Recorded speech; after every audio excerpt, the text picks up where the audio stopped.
Easy tips for life. நீங்கள் எங்கே வாழ்ந்துட்டுருக்கீங்க? உங்கள் ஊர் பேர் சொன்னீங்களா? நான் உங்கள் ஊர் பேர் கேட்கல. நீங்கள் கடந்த காலத்தில் இருக்கீங்களா, இல்லை எதிர்காலத்தில் இருக்கீங்களா, இல்லை இப்போது நிகழ்காலத்தில் இருக்கீங்களான்னு கேட்குறேன். கடந்த காலம்னு சொன்னீங்கன்னா பழைய விஷயங்களெல்லாம் இன்னும் ஞாபகம் வச்சுக்கிட்டு இருக்கீங்க.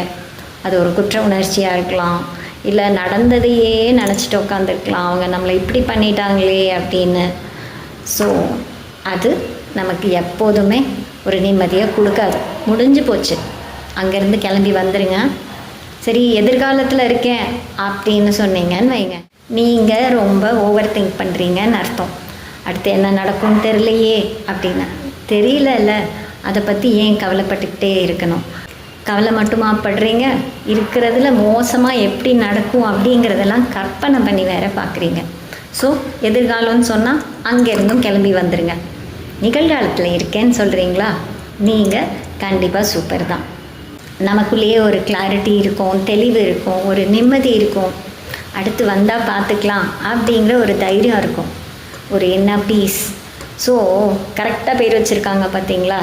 பாஸ்ட்டு ஃப்யூச்சர்னு வச்சவங்க ப்ரெசண்ட்டுன்னு வச்சுருக்காங்க. நிகழ்காலம் அப்படிங்கிறது நமக்கு கிடைச்ச கிஃப்ட்.